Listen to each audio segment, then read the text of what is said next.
Hi everyone, welcome to Reading with me. I haven't posted in quite some time and I missed you all. I'm glad we're here together today, and I have a really great book for you guys today about a koala named Kevin who was just too afraid to try anything new. So have you ever found yourself in a situation where you were just too scared to try something new because you thought it's not gonna work out? Or have you tried making a new friend and you were too afraid to approach them and talk to them?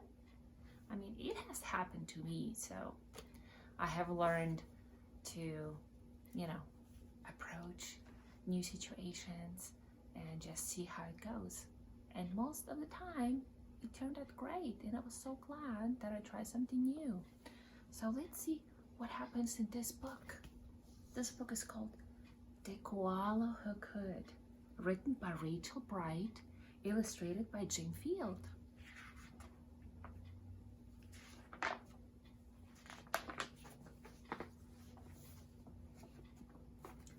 In a wonderful place where the day was just dawning, and the breezes blew soft on a warm golden morning, in a place where the creatures ran wild and played free, a koala called Kevin clung to a tree.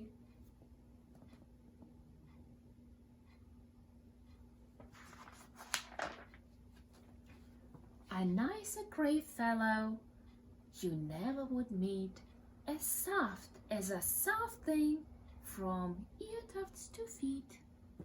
His favorite way to relax in the sun was to cling and to nap and to munch a leaf bun. And after all this, well, he would need a nice rest. Yes, Kevin liked sticking to what he knew best.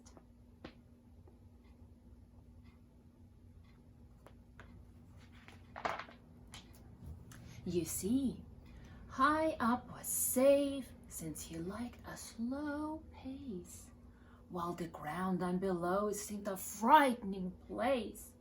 Too fast and too loud and too big and too strange. Nope.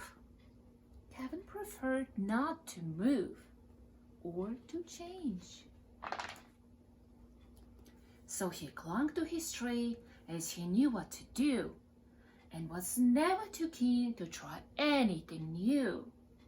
So when Wombat stopped by and shouted one day, "Hey, Kevin, why don't you come down here and play?" I think, he replied, "I should stay on my plant. I'm busy right now. No, I'm sorry, I can't."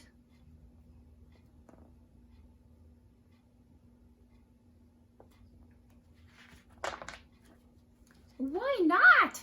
cried the Ruse with a super loud cheer. "Yes, why?"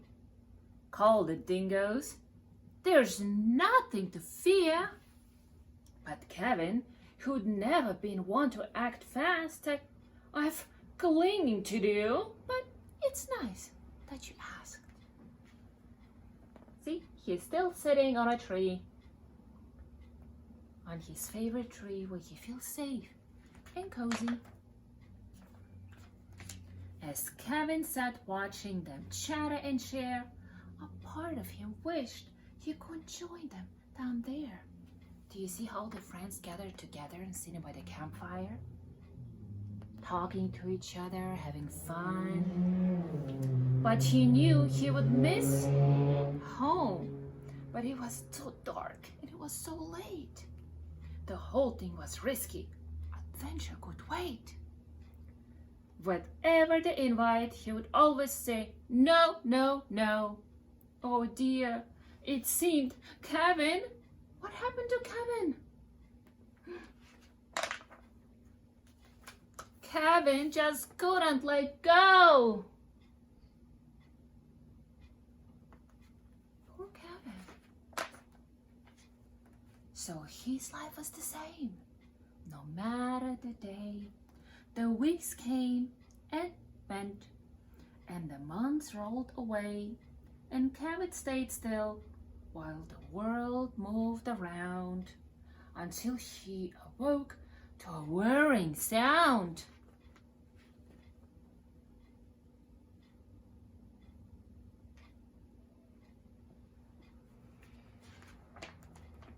What sound was that? Tap, tap, tap, tap, tap, tap, tap. What could it be?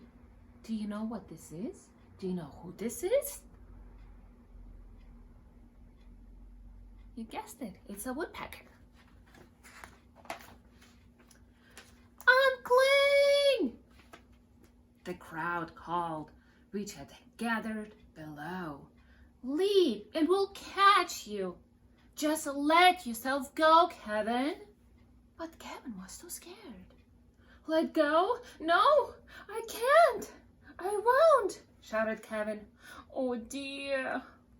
What's happening with Kevin? Look at this. Kevin screamed. I just can't let go. Vroom.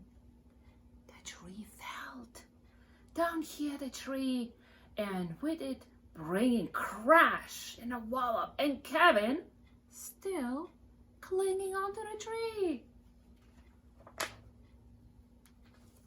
Kevin, he carefully opened one eye and looked up at the love staring down from the sky. Then one paw by one paw, he loosened his hold. He felt springy and light and happy and bold.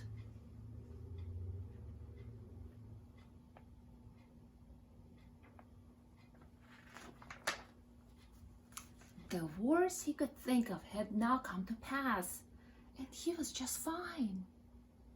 Why, he felt quite first class.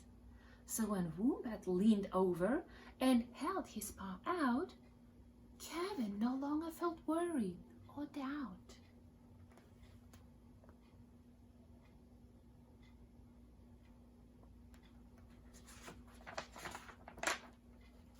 When Dingo asked, "Now will you come out and play?" the crowd all joined in with a "What do you say?" And even though this wasn't part of his plan, Kevin replied, "Yes, I think that I can." And Kevin from then on was always can do. Look how happy Kevin looks. He's walking around with his friends and is finally enjoying himself. Because life can be great when you try something new. So what does this book tell us, guys? Do you think that sometimes just making a little change can bring great possibilities? Have you ever went to a playground and you really saw a child that you wanted to play with, but you were too afraid to approach them? Well, next time you feel this way, try to approach them and just ask, would you like to play with me? And who knows, maybe you'll make a new friend. Or do you remember ever trying to ride a bike and you wanted to learn how to ride a bike, but you thought, there's no way I can ride a bike. It's too hard. I don't know how to ride a bike. So what can you do? You can think about, I can't do it yet, but I will try and I will learn. And the more you practice, the easier things get. So talk with your parents about this. Ask your parents a question. Mom or Dad, or maybe ask your sibling. Is there something that you thought of trying but you were too afraid to try? And maybe set a new goal together. Let's try something new and see how that turns out. Promise? Well, that's it for today. Thank you so much for listening. I'm so happy that we got to spend some time together. If you have any book suggestions, if there's a special book you would like me to read, please send me a message and I will try to get that book and we can read that book together next time. Thank you so much. Bye.